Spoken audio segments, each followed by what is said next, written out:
నా మీద నీకు అనుమానమేగా? నిన్ను నేను కాపాడలేను అనుకున్నావుగా? దావీదా, సింహపు నోటి నుండి నిన్ను కాపాడింది ఎవరు? నేనేగా. ఎలుగుబంటి నుండి కాపాడింది ఎవరు? నేనేగా. గొల్లవాడిగా ఉన్న నిన్ను సమూయేలు ప్రవక్తను పంపించి రాజుగా అభిషేకించింది ఎవరు? నేనేగా. బహుబలాఢ్యుడైనటువంటి గొల్లియాతును ఒక్క దెబ్బతో నువ్వు చంపే విధంగా నీకు ఆ ధైర్యాన్ని బలాన్ని ఇచ్చింది నేనేగా. ఇన్నిసార్లు ఇన్ని మార్లు ఇన్ని ప్రమాదాల నుండి కాపాడిన నేను ఆ సౌలు దగ్గర నుంచి నేను కాపాడలేనా? ఎందుకు నా మీద నీకు ఇంత అనుమానం?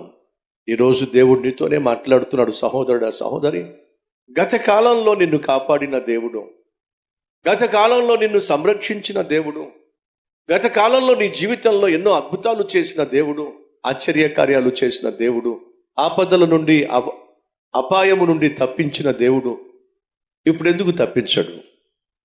ఇప్పుడెందుకు నిన్ను కనికరించడు? ఇప్పుడెందుకు నీ కష్టాన్ని తీర్చడు? ఇప్పుడెందుకు నీ కన్నీళ్లు తొడవడు?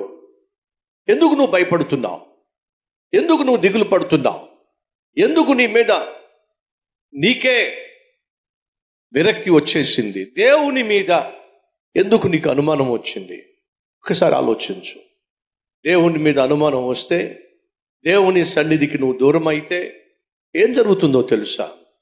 నష్టపోతావు, కష్టాలు పాలైపోతావు,